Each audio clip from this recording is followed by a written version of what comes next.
சாமி சரணம். சாமியே சரணமையப்பா.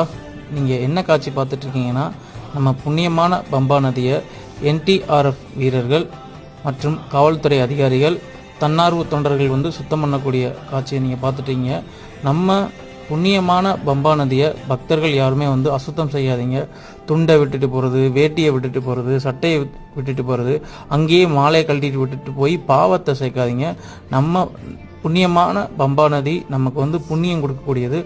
அங்கே நீங்கள் ஏதாவது விட்டுட்டு போய் மேலும் மேலும் பாவத்தை சேர்த்துக்கிறாதீங்க. ஏன்னா பக்தர்கள் மண்டல மற்றும் மகர விளக்கு காலங்களில் லட்சக்கணக்கான பேர் வராங்க. நீங்கள் விட்டுட்டு அந்த துணி இருக்கக்கூடிய தண்ணியில் தான் அவங்களும் குளிக்கிறாங்க.